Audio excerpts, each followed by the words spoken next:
requested her to take us to Natalspruit. Witness C, apologies for the intervention. The voice note that you make reference to in paragraph 66, can you please confirm that that is the voice note that was played by witness B in the course of her testimony yesterday? That is correct. I confirm that is the same voice note that was played by the testimony of witness B. Thank you, witness C. Please proceed. You were discussing the issue of proceeding to Lebohang's auntie's house. Yes, upon arrival at Natalspruit, the combat members entered and they ensured that it was safe for the detection to move into the property. At the property, we had found the aunt to Lebohang Molefe and other members of the family. Amongst the members of the family was one male who became known to me as Phumulo Moloi. And on that day, on the 17th of December, it was raining heavily so, and due to the fact that there was not enough space and or room in that house, we had to go to Natalspruit SAPS with Mr. Phumulo Moloi. Where upon arrival at the police station, we requested an office and we were afforded an office and a space to can interview Phumulo Moloi. As we interviewed Phumulo, he indicated that he hasn't seen Lucky Molefe for a while, but he learned from his friends that Lucky Molefe was seen driving around Credit section in Natalspruit in a white A4. So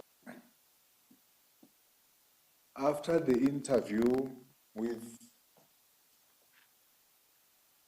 Phumulo, he was then taken back home, where he was left with his family, and then Lebohang then indicated that there is a character by the name of Fundiswa Nyangule, who is a partner of Katiso Molefe. And this Fundiswa would know where Lucky Molefe is.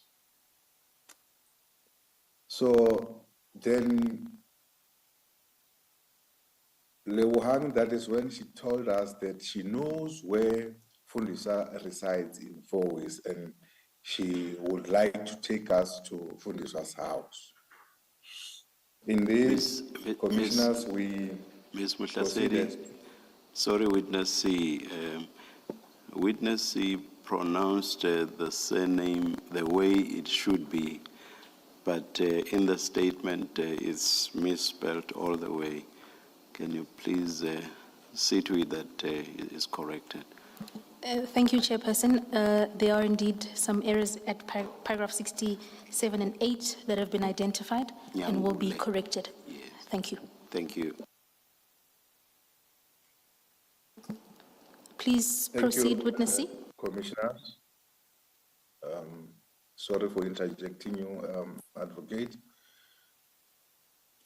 We then indeed proceeded to 4 ways to a house that was identified to us as that of Fundiswa Nyangule, where upon arrival, the combat members, as usual, entered the house and ensured that the house is safe and secured for us to can enter. Upon gaining entrance, we then found an African female who became known to us as Ms. Fundiswa Nyangule. We introduced ourselves to her, indicating that we are on the look for Mr. Lucky Molefe. And we requested her that we would love to search in the house for Ulaki, and indeed she agreed. She consented that we searched the house. Indeed, we searched the house, but Lucky Molefe was never found in the house.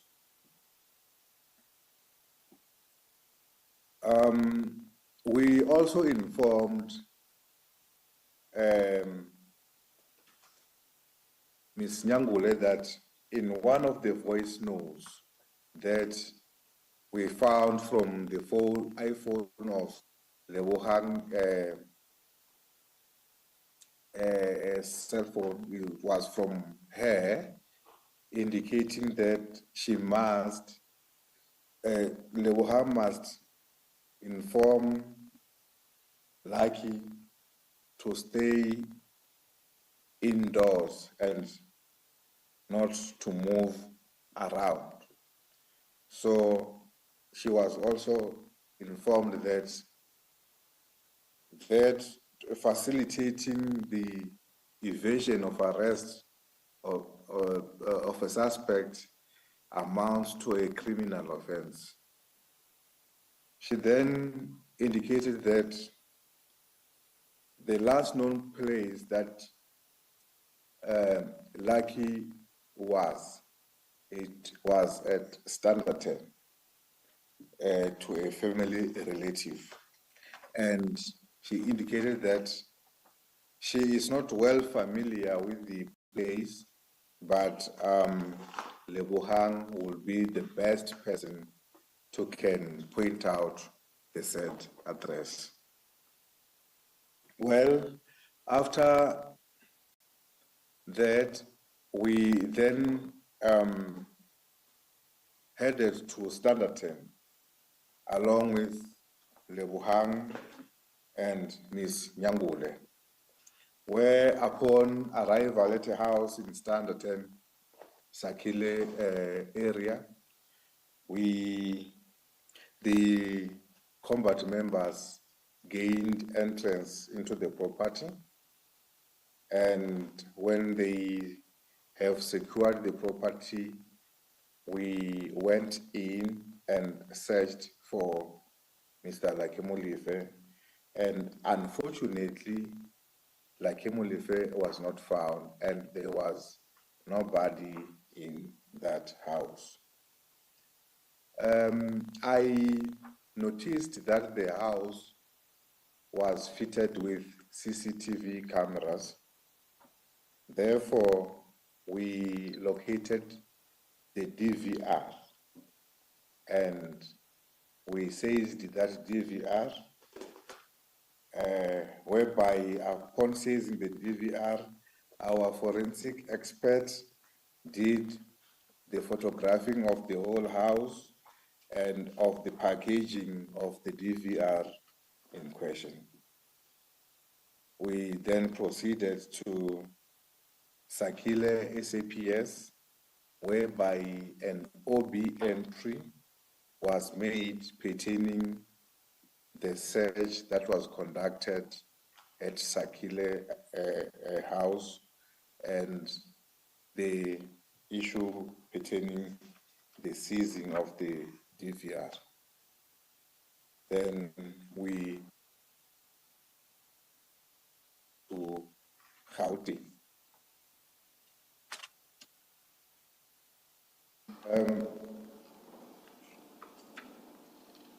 Thank you. Witness C, while you're still working your way through paragraph 68, are you in a position to inform the Commission about the outcome of the seized DVR that was obtained at the property in Standerton? At the moment, I can say under corrections that we haven't been afforded an opportunity to look into the contents of the DVR. Thank you, Witness C. After reporting to the Sakile SAPS, please then advise the Commission on the balance of the events of that day. Okay, after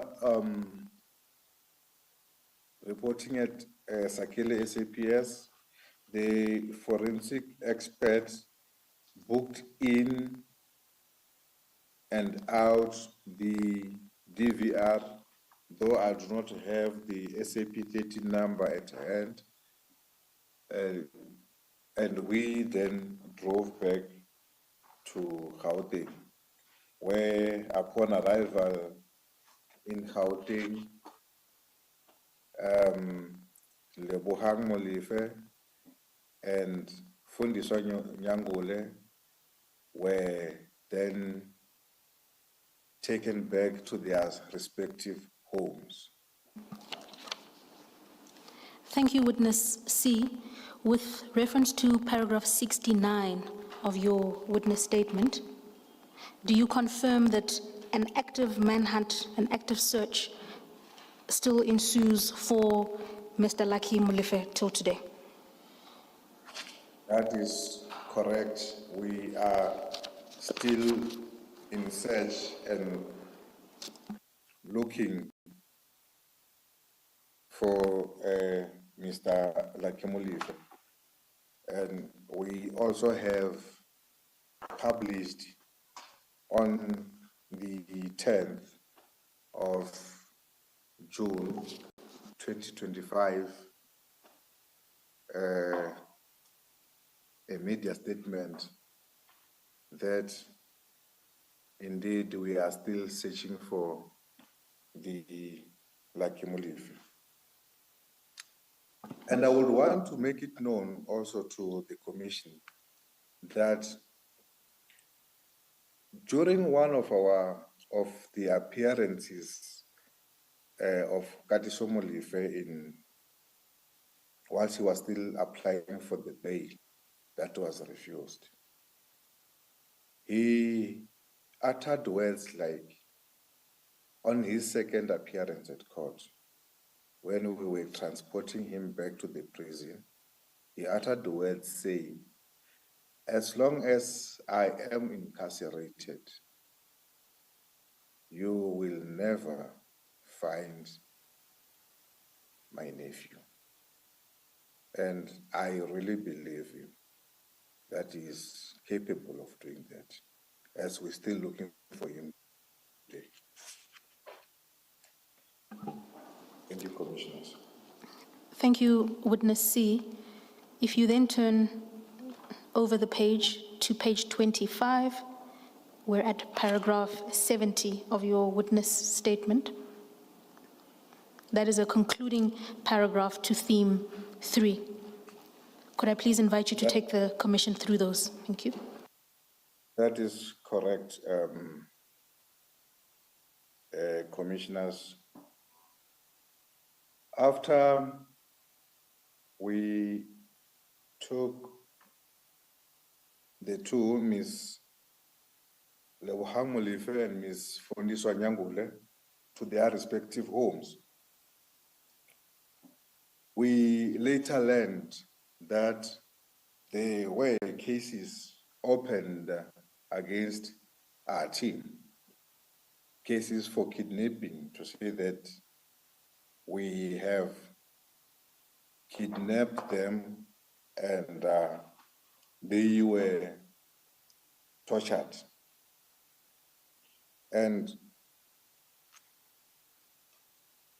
as per our own investigations, we have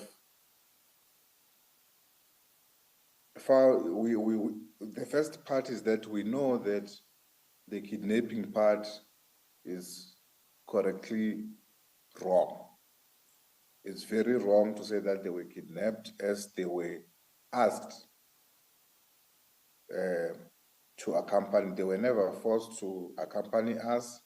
And if one is kidnapped, one cannot kidnap a person and then after kidnapping that person, return the same person home. And that person goes also to the police station, make an OB entry to make it known that I am with this and that, and the reason for me to be with this and that is for investigation purposes. So I would say that the kidnapping is very untrue, and I think they were maybe told to do so by somebody who have an intention to stall our investigation and to prevent us from getting to Lucky Mulife. Thank you, Witness C. Thank you.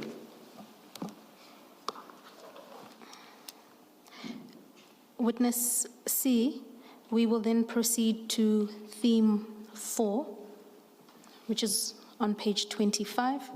I will read the title into the record. Theme 4 relates to the 18th and 19th December operation at CAT VIP Security. Witness C, with reference to paragraph 71, please detail to the Commission what necessitated the inspection that took place that day. Thank you, Commissioners. If I can take the Commission or the Commissioners back to the date of 6 December, when a search was conducted at the residence of Vusimusi Madlanga, we had found 4 firearms which belonged to CAT VIP Security Services, and there were irregularities on the permits issued. So this called for us to request a designated firearms officer to conduct compliance inspection at the company CAT VIP Security Services. Indeed, on the 18th of December,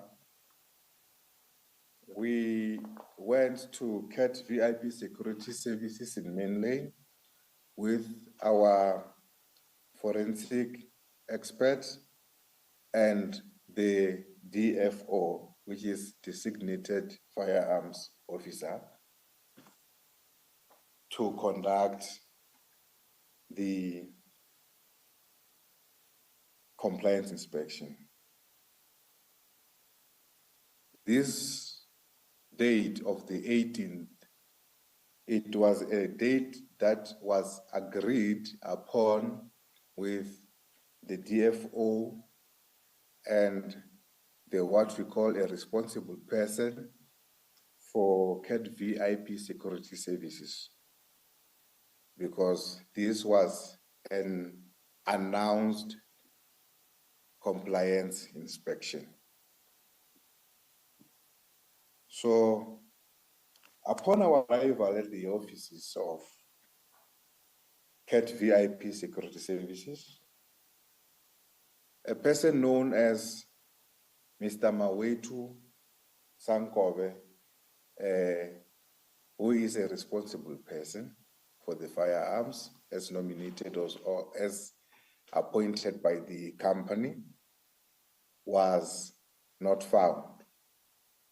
Inquiries were made and phone calls were made between the DFO and Mr. Sankobe, whereby they reached an agreement that Mr. Sankobe was out of the province and he would be glad if we could return on the 19th of December 2024, which was the following day. Commissioners. Witness C, apologies for the intervention. Before we turn to the events of the next day, could you please explain to the Commission what a responsible person is and what their duties entail, and then identify who the responsible person is for the firearms at CAT VIP Security? Thank you, Commissioners. The responsible person, it will be the person appointed as per the Firearm Control Act by the company to be the person responsible for the safekeeping or safeguarding of the firearms that belongs to the said company.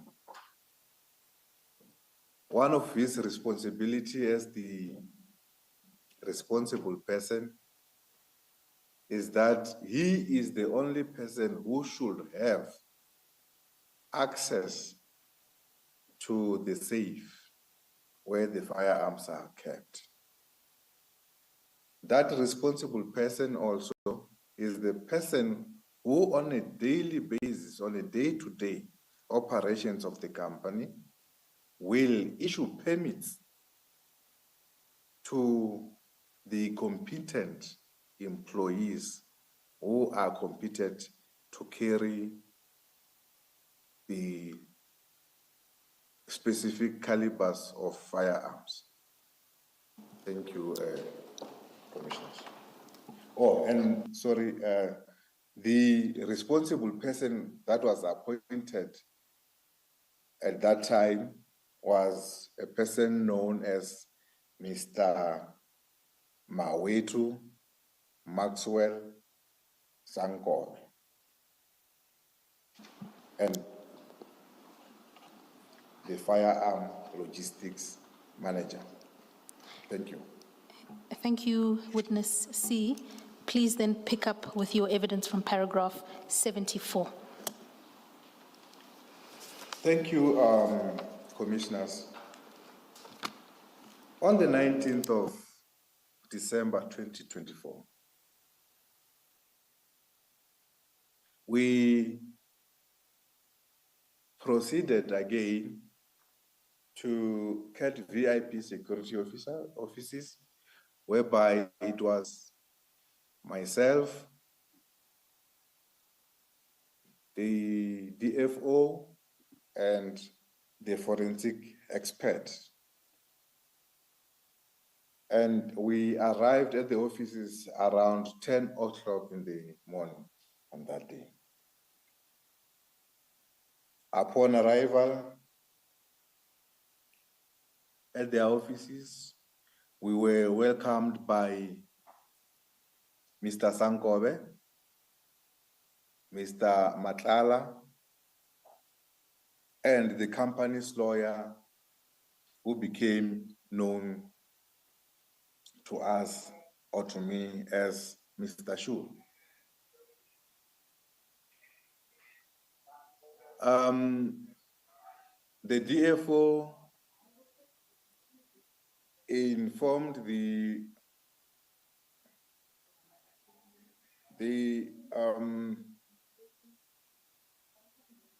Mr. Matala and Mr. Sankove and the lawyer the purpose of our visit. And then they agreed to say that, yes, we can go further with our purpose of our visit. And Mr. Matala requested to be excused as he doesn't form part of the compliance inspection, as he's not supposedly to be in possession of the books and or anything that has to do with the firearms logistics.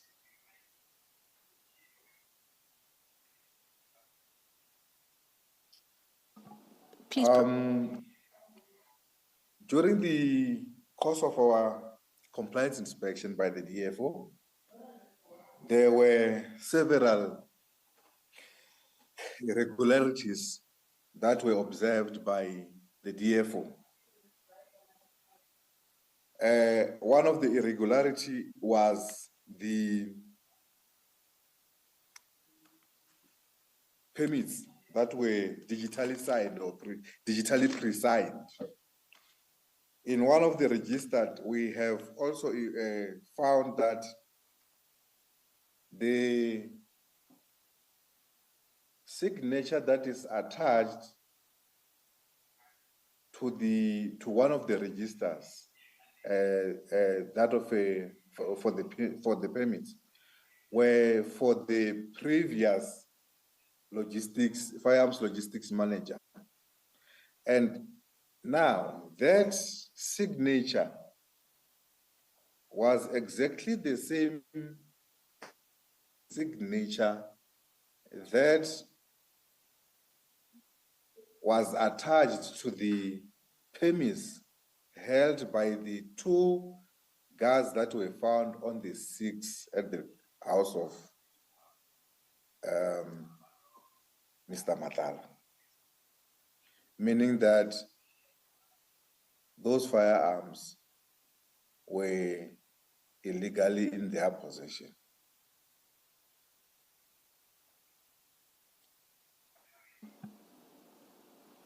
Please proceed, Witness C.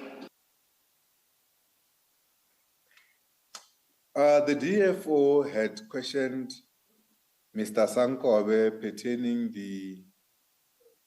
those irregularities, and we could not get any satisfactory answer from Mr. Sankove.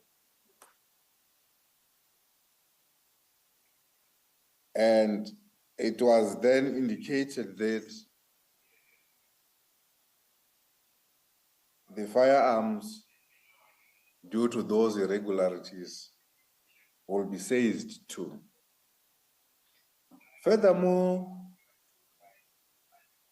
the DFO requested Mr. Sankove to take us to the safe room. Then at the safe room, indeed, Mr. Sankove was in possession of the bundle of the keys. He then opened the safe room, and there were, if I remember well, there were 3 safes, rifle safes in that room.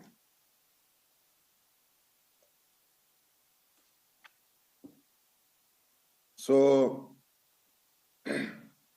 he opened the safes, took out the firearms in the safes, and the DFO conducted the inspection of the firearms as per the list that he had printed from the firearms control system. And indeed, Mr. Sankobe could account for all the firearms that were as per the list of the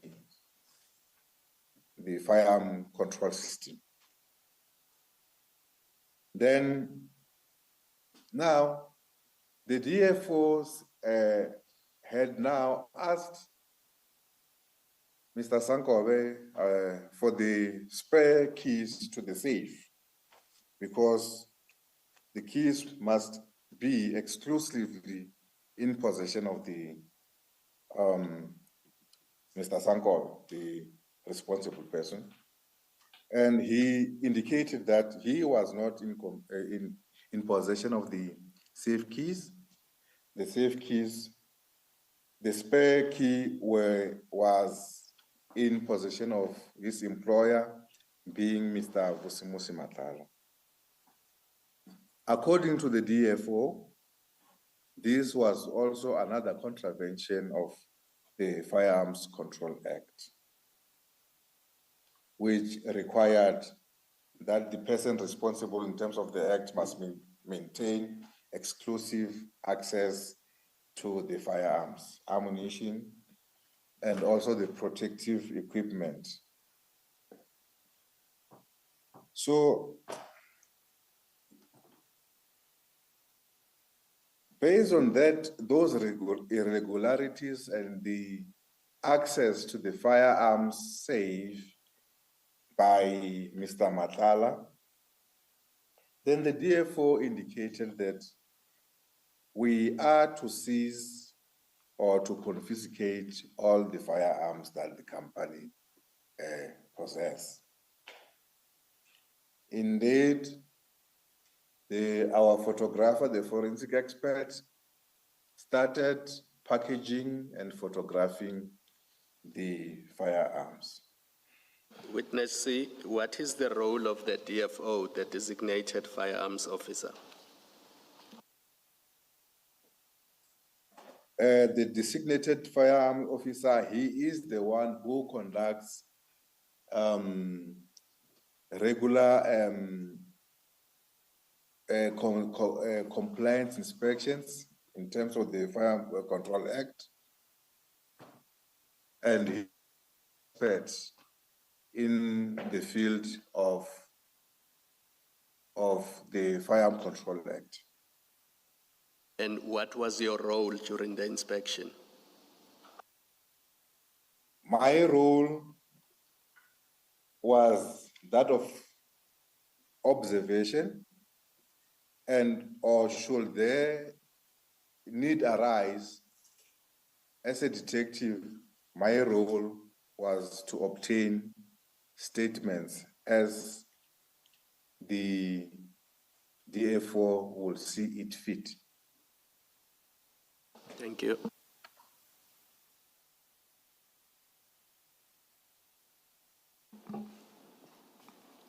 Please proceed, witness C. You were dealing with the second last sentence of paragraph 77. Thank you, commissioners. Then now the DFO had indicated now that Mr. Matala should bring the spare keys to the safe and the safe room. Attempts were made through his lawyer that Mr. Matala should bring the spare keys. I could also say that the lawyer kept on going in and out of the boardroom whilst he was on a phone. I believe he was on a phone with Mr. Matala, who ended up refusing to come with the spare keys. Whilst the forensic expert was busy taking the photographs and packaging the firearms, Then an employee of Mr. Madlanga came and said he was sent by Mr. Madlanga to bring the spare keys.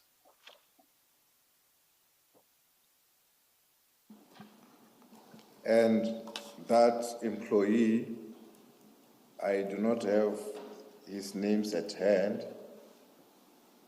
I then took his statement pertaining him bringing the keys to the CAT VIP Protection Services offices. Witness C. So, thank you. Sorry, finish up what you wanted to say. No, I was about to say that as the commissioner, I think it was Commissioner Kumalo who asked my role, then that will cover the role of me by me taking a statement from the employee of Mr. Madlanga who brought in the keys. Thank you, Commissioner. Do you know why the law states that only, or requires that only the responsible person must maintain exclusive access to firearms held in a safe or string room? Why is that the position? Thank you, Commissioners. Although this is not my expertise field, I believe that the law would require that because any other person that can have access to the firearms could do the worst, might also take the firearms, go commit crime, and bring back the firearms undetected. So for a proper control of the movement of the firearms, indeed, only one person must have exclusive access to the firearms. I believe the DFO also might be the best candidate to can give reasons beyond that. Thank you, Commissioners. Thank you. Thank you, Witness C. With reference to paragraph 78, upon the seizing of the firearms in the strong room and upon obtaining the set of duplicate keys, please inform the Commission then what steps you took with reference to the completion of the compliance inspection. Thank you, Commissioners. After we have completed, or the DFO had completed the compliance inspection, we then proceeded to Brooklyn SAPS, as the offices at Main Lane are serviced by Brooklyn SAPS. And we booked the firearms as per Brooklyn SAPS 13 reference number 697 of 2024. Responsible for taking the matter forward. Thank you. Has the inquiry been finalized? Do you know if the firearms have been returned to CAT security? Thank you, Commissioners. I know that the firearms were taken for ballistic testing and the firearms were indeed returned to CAT security, CAT VIP security services. As they were returned to Brooklyn SAPS, with an instruction that they should be returned to the lawful owner. So I also learned that indeed the lawful owner, which is CAT VIP Security Services, went to Brooklyn SAPS and claimed the ownership of the firearms after producing the required documents. Thank you, Commissioners. When firearms such as these are taken for ballistic testing, what are the police looking for? You found them in a safe, they belong to a security company, they're properly licensed, you are satisfied with that. You take them to determine what? Thank you, Commissioner. I believe you asked a very right question. Commissioners, as I have stated previously there, that Mr. Vusimusi Matlala had unlimited access to the safe and the firearms. One doesn't know as to whether the firearms have ever been used in any commission of the crime. And therefore, for us as police to determine if the firearm were ever used in any commission of a crime, they should be tested and the results thereof should be uploaded onto the AB system, with which it will make a search, it will conduct a search on the system to determine if there is any crime scene that is linked to any of the firearms. Thank you. And when the firearms are returned to the security company, as happened in this case, does it mean that they were not linked to, does it necessarily mean they were not linked to any crime?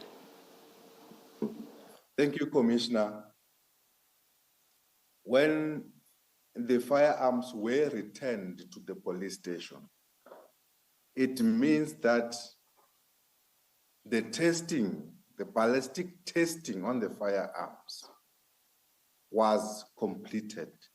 It didn't mean that the ballistic analysis was completed. So, at the given time, I can confidently say to the Commission that the system is still running. And should there be a hit, proper steps will be taken. Thank you, Commissioners. Thank you, Witness X. Witness C, sorry. Thank you. Commissioner. Thank you, Commissioner. Witness C, with reference to paragraph 79 and 80, please then inform the Commission about developments related to litigation brought by Mr. Matlala. Thank you, Commissioners. This is heavy. Commissioners, on the 17th of December, we have learned that Mr. Matlala had instituted an urgent court proceeding to the Pretoria High Court for the search that we have conducted at his house on the 6th of December 2024, whereby Mr. Matlala claimed that me and my commander, as the people who were conducting the searches, have stolen his Rolex watch and his wife's Katia watch, 5 firearms, 1 MacBook, and 2 iPhones.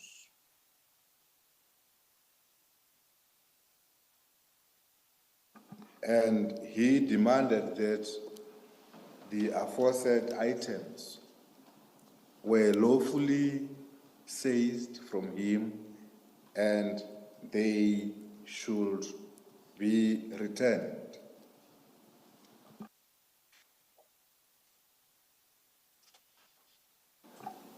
And we had to engage our legal services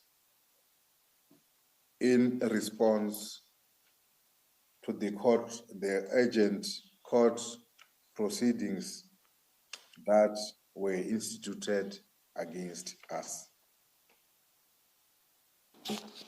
Thank you, Witness C. Please confirm that the founding papers in Mr. Matlala's application are attached as WC7, attached as Annex to WC7. That is correct, Commissioners. Thank you. Witness C, picking up from paragraph 82, you detail steps taken in response to the application, the urgent application brought by Mr. Matlala. That is on the 23rd of December 2024.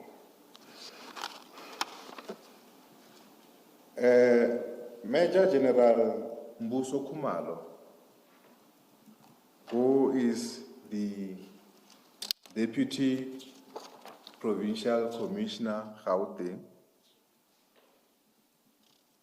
deposed an answering affidavit into the effect that into the proceedings that were leveled against us by Mr. Vusimusi Matlala.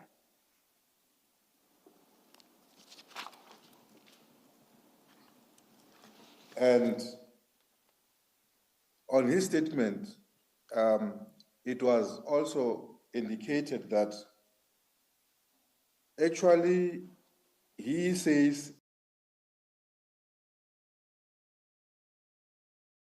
2 iPhones, whereas it was 3 iPhones, and those iPhones had already been taken back to the were indeed booked in for ballistic testing. Thank you, Witness. In light of the answering affidavit that was deposed by General Mbuso Khumalo, what was the response of the SAPS allegation about the Rolex and Evidence in the investigations. And subsequent to that, we were then informed that the matter has been withdrawn from High Court. Thank you, Witness C. Please confirm that Mr. Matlala's notice of withdrawal is annexed to your, is annexed to number WC9. WC9. That is correct, Commissioners. Thank you, Witness C. In light of the confirmation that Mr. Matlala subsequently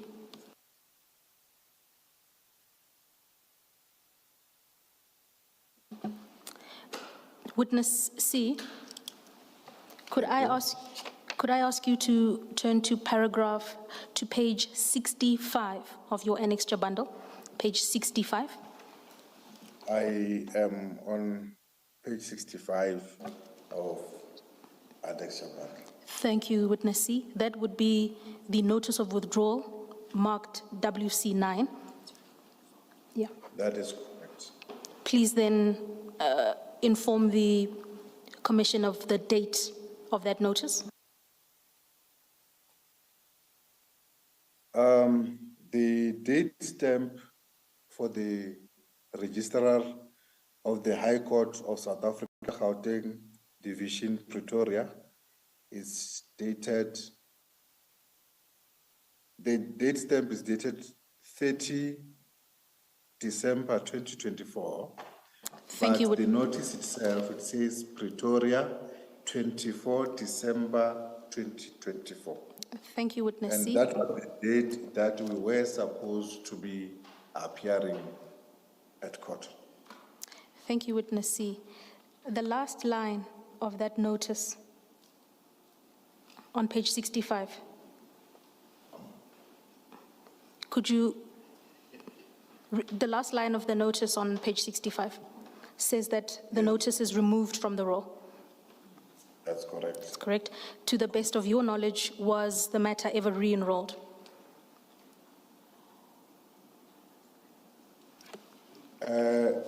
Thank you, commissioners. The matter was indeed supposed to be heard on the date of the 24th, meaning that the councils have maybe in person in the chambers, then requested the matter to be removed from the court roll. Thank you. Thank you, Witness C. A final question from me on this aspect. In a later part of your evidence, you detail that upon the arrest of Mr. Madlanga, he admitted to you that he had lied in the contents of his affidavit when he brought that urgent affidavit. Do you confirm that? Thank you, commissioners. Upon the arrest of Mr. Madlanga on the 14th of May, 2025, he was interviewed.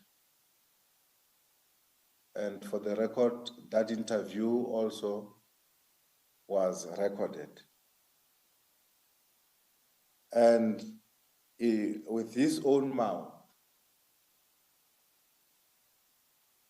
he had indicated that he was persuaded by our General Sibia and the Minister, Mr. Senzo Mchunu, that he register a case against the team that raided his house on the 6th of December 2024. And he further indicated that watch of his was never stolen. Furthermore, he indicated that after he was advised to open a case, he went to Brooklyn SAPS to open a case. He made an affidavit there, but the case was never registered because the items that he's indicated that they were stolen were reflected on the SAP 13 register. Therefore, they found the case to be unfounded. And then he indicated that through the assistance of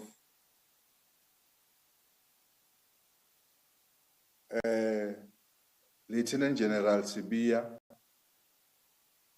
the case was subsequently opened at some station in Soweto, though I do not have the contents and or the case number for that docket, commissioners. And again, pertaining to the Rolex watch, commissioners, upon us interviewing him, he indicated that for the same watch, he had realized that the likes of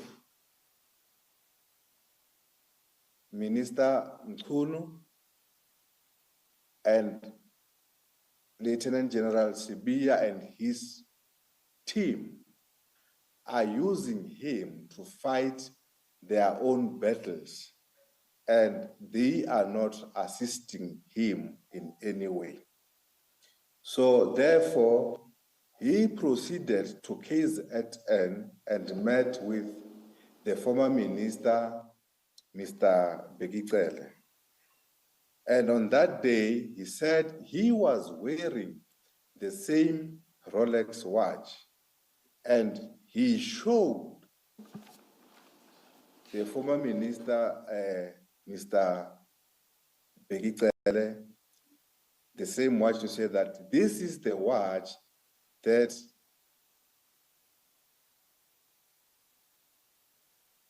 General Sibia and his allies wants him to open cases against the police for. Witness C, when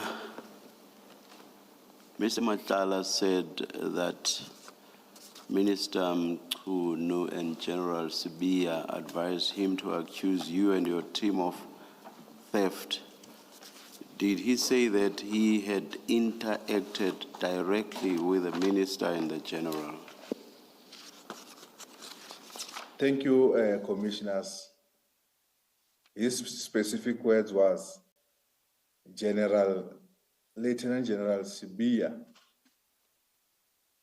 and the minister were the one who persuaded him to open the case against the police, not specifically saying that he had personally interacted with neither the two. He didn't specify that, commissioners.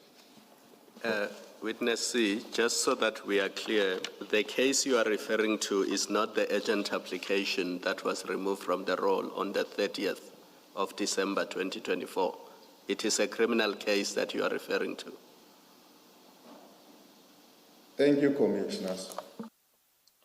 It is a criminal case that he allegedly opened against the team, commissioners. Thank you. Witness C, in paragraph 96 of your statement, you say the minister advised him, and then you give another name, and it's not General Sibia.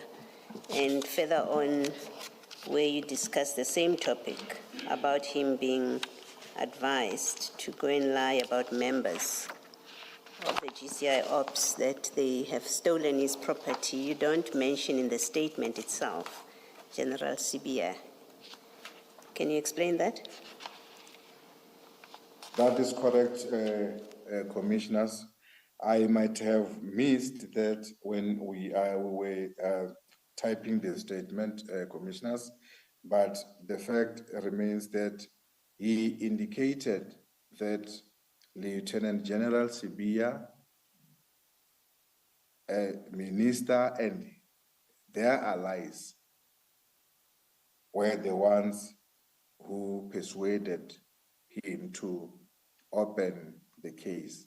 He even go as far as indicating that General Sibia had assigned a member of the SAPS from crime intelligence to go and register that case, the criminal case in Soweto, since he failed to register a case in Brooklyn. Thank you, Witness C. Chairperson, that brings theme number 5 to a close. Number 4. My apologies, theme 4 to a close, which is the compliance operation. Yes, yes. And you had indicated that we would end here because witness C wants to prepare for exam. For his academic commitments, yes, Chairperson. All right. Let's adjourn and resume at 9:30 on Monday. Let's adjourn. Thank you.